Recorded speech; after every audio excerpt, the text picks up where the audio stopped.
Bonjour! Aujourd'hui, on va expliquer le lien qui existe entre le potentiel de pile standard, E0, et la constante d'équilibre. On se rappelle avoir vu qu'un processus spontané aura lieu si justement un potentiel de pile standard est supérieur à 0 et si une constante d'équilibre est supérieure à 1, c'est-à-dire que l'équilibre va être déplacé vers la droite, tel que prédit par le principe de Le Chatelier. On se rappelle aussi la définition de la constante d'équilibre qui dit que la constante d'équilibre est donnée par le rapport des concentrations des produits sur les réactifs à l'équilibre, exposant leur coefficient stoichiométrique. Donc, tout le chapitre 6 qu'on n'a pas vu, qui traite de thermodynamique, permettrait d'expliquer d'où vient cette équation-là que je vais vous présenter. Donc, comme on n'a pas vu le chapitre 6, on va partir de là, on va assumer qu'il est possible de déterminer le potentiel de pile standard en mettant en relation la constante des gaz, la constante de Faraday, la température bien entendu et le nombre de moles échangés au cours de la réaction d'oxydoréduction, tout ça multiplié par le ln de la constante d'équilibre. Souvent dans les calculs, les plus commodes de travailler en logarithme en base 10 plutôt qu'en logarithme naturel. Donc voici ici la relation entre les deux types de logarithmes, ce qui nous amène dans un premier temps à déterminer un potentiel de pile. Donc ici, on va parler dans des conditions non standards, à partir de, évidemment, son potentiel de pile standard, moins, ici en appliquant la propriété des logarithmes, moins RT sur NF, ln de Q. Donc là, on se rappelle aussi que Q, c'est le quotient réactionnel, qui est égal toujours aux concentrations des produits sur les réactifs, mais aux conditions initiales, qui sont les conditions que normalement on a accès lorsqu'on effectue le calcul de potentiel standard ici. Donc, ça va nous permettre, en remplaçant dans le fond la constante d'équilibre par le quotient réactionnel, de déterminer le potentiel de pile aux conditions non standards. Si on substitue ici ln de K avec les valeurs, on se retrouve avec l'équation suivante.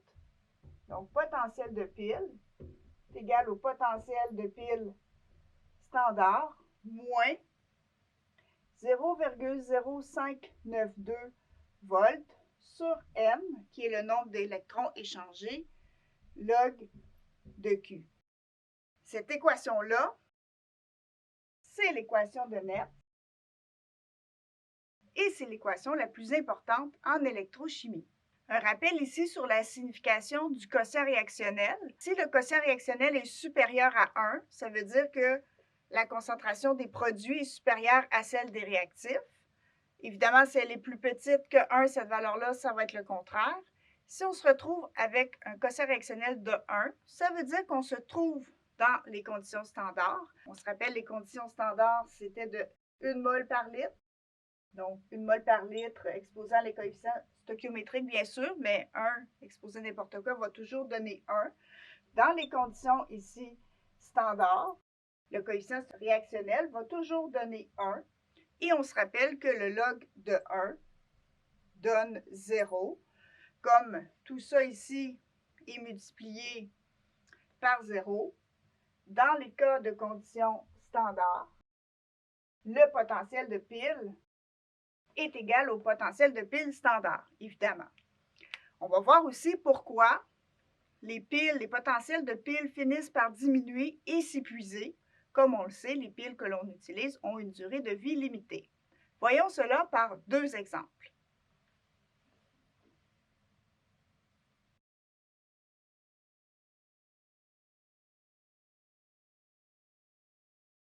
Premier exemple. On a ici la pile qui est dessinée. On a une anode de cuivre solide constituée d'une solution d'ion Cu2+, et on a une cathode où l'électrode est constituée d'oxyde de manganèse, MnO2, et on a en solution du KMnO4, donc des ions MnO4- et des ions H+, qui sont le milieu aqueux acide. Écrivons tout d'abord nos demi-réactions d'oxydation et de réduction. On sait que du côté de l'anode aura toujours lieu l'oxydation, c'est-à-dire que le cuivre solide dans ce cas-ci, va passer à l'état de cuivre 2+, en solution aqueuse, et va libérer 2 électrons. Donc, on peut voir ici la charge du cuivre à cause que le cuivre se trouve en présence de SO4. Donc, la charge est déduite ainsi. C'est sûr qu'avant de commencer, il faut s'assurer de bien identifier nos états d'oxydation, ce que j'ai fait un petit peu là, rapidement. Au niveau de la réduction, cette fois-ci, on a à l'intérieur du MnO4-, le manganèse a une charge de 7+, alors que dans le MnO2, le manganèse a une charge ou un état d'oxydation de 4+, ce qui nous permet d'écrire l'équation de réduction. Le Mn7+, va gagner 3 électrons pour former du Mn4+, en solution aqueuse. Bien entendu, le nombre d'électrons échangés doit être le même. On devra donc multiplier par des facteurs communs pour obtenir le bon nombre d'électrons échangés. Et comme on l'a vu tout à l'heure, le nombre d'électrons échangés apparaît dans l'équation de Nernst, donc c'est important de le connaître. Donc dans le cas de cette réaction-ci, on aura 6 électrons qui seront échangés. Donc notre N va être égal à 6. On peut ensuite additionner nos demi-réactions. Juste avant de le faire, on peut aussi venir écrire les potentiels standards, puisque pour calculer le potentiel dans la condition non standard à 25 degrés Celsius, on devra aussi avoir calculé le potentiel standard dans un premier temps. Dans ce cas-ci, le potentiel de l'anode, c'est 0,34 volts et le potentiel de la cathode, c'est plus 1,68 volts. On fait maintenant l'addition des deux demi-réactions en incluant les substances dans les substances réelles. On se rappelle qu'on n'est pas tenu d'indiquer les ions spectateurs. On aurait donc l'équation globale suivante. Cette équation globale, pour l'instant, elle est toujours non équilibrée. Il va falloir ici équilibrer en milieu aqueux acide. Fait qu'on va procéder comme on a vu. Donc, du côté droit, ici, on a 4 atomes d'oxygène, on en a 8 du côté des réactifs. On va donc additionner ici 4 molécules d'eau. Et pour équilibrer le nombre d'atomes d'hydrogène, on va venir ajouter 8H+, ici du côté des réactifs. On se retrouve donc avec l'équation globale équilibrée suivante. Donc, remarquez ici que l'état physique de l'eau est liquide. Donc, il n'entrera pas dans l'écriture de la notation par trait que nous écrirons tout à l'heure à la fin du calcul. Calculons maintenant le potentiel de pile. Donc, le potentiel de pile va être donné par le potentiel standard, qu'on peut déterminer ici par nos potentiels standards de chacune de nos demi-réactions. Le potentiel de pile standard est calculé en faisant la différence entre le potentiel standard de la cathode moins de l'anode. Dans notre cas, nous, on aura 1,68 moins 0,34, ce qui va nous donner 1,34 volts comme potentiel standard qu'on va venir écrire ici dans l'équation. Donc, potentiel de pile est égal à 1,34 volts moins 0,0592 volts sur le nombre d'électrons échangés qu'on a déterminé tout à l'heure qui était de 6, multiplié par le log de Q. Donc, le Q, c'est le quotient réactionnel. C'est le rapport des concentrations des produits sur les réactifs. Ici, c'est la première fois qu'on le fait, donc je vais le faire au long. Au niveau des produits, on a des concentrations. Donc, le Cu2+ a une concentration de 0,010 mol par litre. Le MnO2, c'est un solide, n'entrera pas dans l'équation du quotient réactionnel ni l'eau. Au niveau des réactifs, on va avoir deux concentrations à tenir compte. Ici, les MnO4- sont à une concentration de 2,0 mol par litre et les H+, 1,0 mol par litre. Donc, on devra entrer ça ici dans la formule en tenant compte des coefficients stoichiométriques, ce qui nous donne concentration de Cu2+, à 3 divisé par la concentration de MnO4 moins au carré fois celle des ions H+, exposant 8. Donc, les valeurs numériques pour ça sont ici. Donc, si on les remplace ici dans l'équation, on se retrouve avec 1,34 volts moins 0,0592 volts sur 6 fois le log de 0,010 au carré sur 2,0 mol par litre, ici c'était au cube, au carré, et multiplié par 1,0 mol par litre à la 8. Donc si on traite tout ça, à la fin, on arrive à un potentiel de pile de 1,41 volts. On remarque ici que le potentiel de pile est supérieur au potentiel de pile standard. Cela était prévisible puisque les concentrations ici des réactifs sont supérieures à la concentration des produits, ce qui fait en sorte que l'équilibre va plutôt être déplacé vers la droite, comme le prédit le principe de Le Chatelier. On a calculé ici le potentiel de pile. Voyons maintenant l'écriture de la pile selon la notation par trait. Dans l'écriture de la notation par trait, on se rappelle qu'on va écrire l'anode, commencer par l'anode à gauche, le pont salin, et la cathode du côté droit. Dans le cas des conditions non standards, on va remplacer l'état physique aqueux des substances par leur concentration, ce qui donne la notation suivante. On utilise la virgule pour séparer les substances ayant le même état physique et les barres verticales pour séparer les états physiques. Voilà ici la notation par trait de cette pile construite dans des conditions non standards.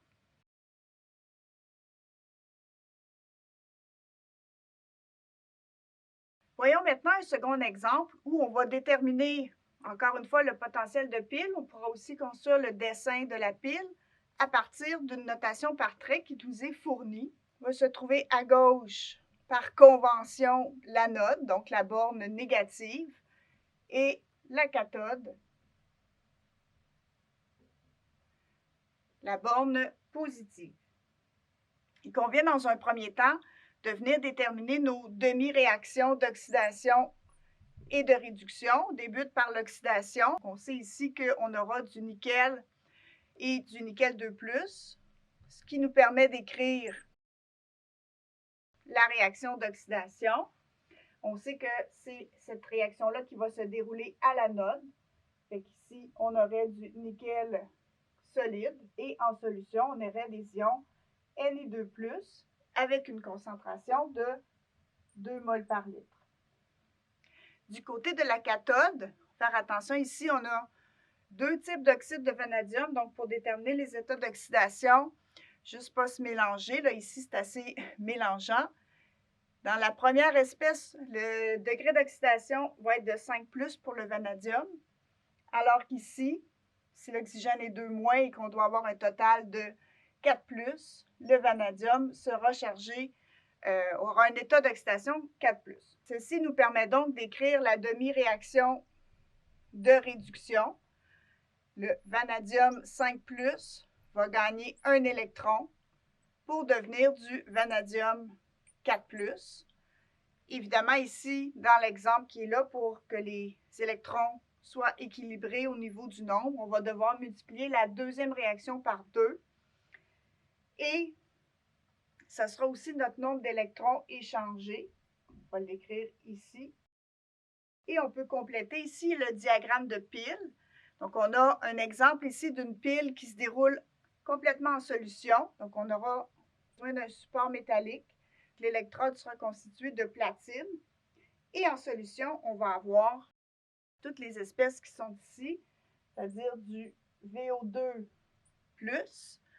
à 1 mol par litre, des ions H+ à aussi 1 mol par litre, et des VO2+ à 2 mol par litre. On peut donc maintenant écrire ici notre réaction globale. On a multiplié par 2 ici. Fait que le vanadium 5 plus se trouve dans le VO2 plus à 1 mol par litre, qui va former ici des ions Na2+, et des ions VO2+. Remarquez ici que je place, au lieu d'indiquer les états physiques aqueux, je place directement les concentrations, puisqu'on sait qu'on en aura besoin lorsqu'on viendra calculer le potentiel de la pile. Maintenant, encore une fois, on doit équilibrer. On va devoir ajouter de l'eau et les ions H+. On ne les place pas au début puisqu'on ne sait pas le nombre. Fait que dans ce cas-ci, on a 2 oxygènes du côté des réactifs et un seul. Donc, on va venir ajouter ici une molécule d'eau.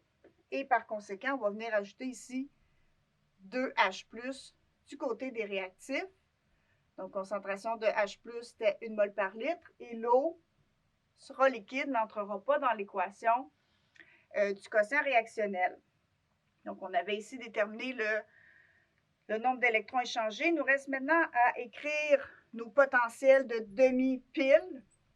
Donc, pour le nickel, on a un potentiel de moins 0,23 volts. Et pour la cathode, donc le vanadium, on a un potentiel d'exactement 1 volt. On est donc en mesure de déterminer le potentiel de pile en faisant le calcul pour le potentiel de pile standard.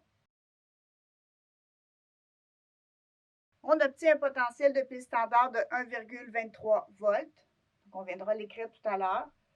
Moins 0,0592 volts divisé par les électrons échangés dans ce cas-ci, multiplié par le log du quotient réactionnel. Ici, au niveau des produits, on a on a 2 composantes dans les produits, les ions Na2+, et les ions VO2+. Donc, on va venir ici faire 2,0.